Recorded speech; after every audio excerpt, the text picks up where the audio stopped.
Praise lord. దేవాతి దేవునికి వందనాలు. ప్రభు నామమున మీ అందరికీ నా ప్రత్యేకమైన వందనాలు, శుభాలు తెలియజేస్తున్నాను. ఈ దినము కొరకు ఏర్పాటు చేయబడిన దేవుని వాగ్దానము ఆదికాండము 35వ అధ్యాయము 11వ వచనము. దేవుడు, నేను సర్వశక్తిగల దేవుడను, నీవు ఫలించి అభివృద్ధి పొందుము, జనముల సమూహమును నీ వలన కలుగును, రాజులను నీ గర్భవాసమున పుట్టెదరు. దేవుని నామానికి మహిమ కలుగునుగాక. ఈ ఉదయకాల సమయంలో సర్వ సృష్టికర్త అయిన నీ తండ్రి నిన్ను ఆశీర్వదించి గొప్ప వాగ్దానాన్ని నీకు అందిస్తూ ఉన్నారు. హల్లెలూయా.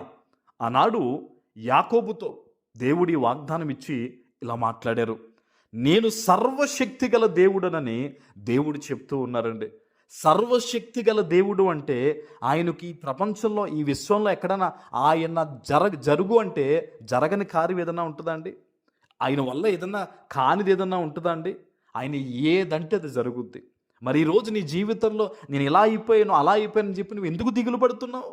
నువ్వు ఆరాధిస్తున్న దేవుడు, నువ్వు ప్రార్థిస్తున్న దేవుడు సర్వశక్తి గల దేవుడు కదా. నువ్వు ఆయన సన్నిధిలో ధైర్యముగా ఉండాలి కదా. నీలో పాపం ఉంటే నీలో ధైర్యం ఉండదు.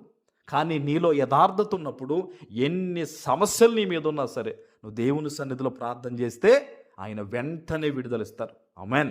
అన్నాడు యాకోబుతో దేవుడు చెప్తున్నాడు, నేను సర్వశక్తి గల దేవుడును, నువ్వు ఫలించి అభివృద్ధి పొందు అంటున్నాడండి. ఎంత గొప్పగా యాకోబు బిడ్డల్ని దేవుడు దీవించాడండి.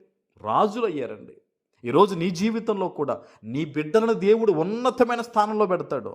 నీ బిడ్డలను ఎందుకు పనికిరాని వారిగా చూస్తున్నారా? నేను ఎందుకు పనికిరాని వాడిగా ఈ సమాజం భావిస్తూ ఉందా? లేమి నీ జీవితంలో ఉందని నువ్వు దుఃఖపడుతున్నావా? నువ్వు భయపడొద్దు. సర్వశక్తి గల దేవుడు నీకు తోడుగా ఉన్నాడు. దేవుని కొరకు నమ్మకంగా బ్రతుకు, దేవుని కొరకు యథార్థంగా జీవించు. రాజు నీ తండ్రి. నువ్వేమాత్రం కూడా ఒంటరిగా ఉండాల్సిన అవసరం లేదు. నువ్వు నమ్మకంగా ఉండు. నీకున్న కొద్దిపాటి ఆ పనైనా, కొద్దిపాటి వ్యాపారం అయినా, ఏదైనా సరే దేవుని కొరకు నువ్వు నమ్మకంగా బ్రతికి దేవుని సన్నిధిలో ప్రార్థించినట్టయితే ఆయన వాగ్దానం ఇచ్చాడు, ఉన్నతమైన స్థితిగతులు నీకు ఇస్తానని. నువ్వు ఫలించి అభివృద్ధి పొందు అంటున్నాడు ఆనాడు యాకోబుతో. ఈరోజు అదే మాట చెప్తున్నాడు దేవుడు నీతో కూడా. నువ్వు ఫలించి అభివృద్ధి పొందు. ఎలా జరుగుతుందంటే నువ్వు దేవుని సన్నిధిలో ఉంటే ఆయన సమస్తమును కలగజేస్తాడు. అందుకనే ఒక మాట ఉంటుంది, ఆయనను ప్రేమించే వారికంట సమస్తము సమకూడి జరుగుతాయట. అవే జరుగుతాయట. నువ్వేం చేయక్కర్లేదు. నువ్వు యథార్థంగా జీవించు చాలు. యథార్థవంతులను దేవుడు విస్తరింపజేస్తారట, ఆశీర్వదిస్తారట. ఈరోజు దేవుడు ఎంత గొప్ప వాగ్దానాన్ని నీకే ఇస్తున్నాడు. ఆ దేవుడు అంటాడు యాకోబుతో, చూడండి, జనములు సమూహములు నీ వల్ల కలుగును, రాజులను నీ గర్భవాసమును పుట్టెదరు. ఎంత గొప్ప వాగ్దానం అండి. యాకోబు నా బిడ్డలు ఏదో పెరిగితే పర్లేదు అనుకున్న పరిస్థితుల్లో రాజులుగా అవుతారు నీ బిడ్డలని చెప్పి దేవుడు ఆశీర్వదించి అలాగే స్థిరపరిచాడండి. అలాగే కాపాడుకుంటూ వచ్చాడండి.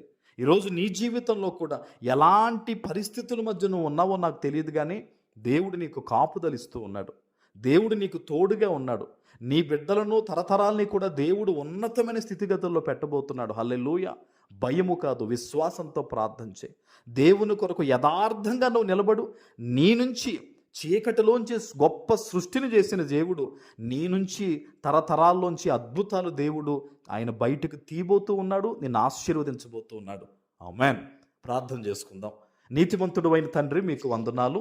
ఈ ఉదయకాల సమయంలో మీరు ఇచ్చిన ఈ వాగ్దానం ప్రతి బిడ్డ జీవితంలో నెరవేర్చి స్థిరపరచమని యేసు నామమున ప్రార్థిస్తున్నాను తండ్రి. ఆమేన్.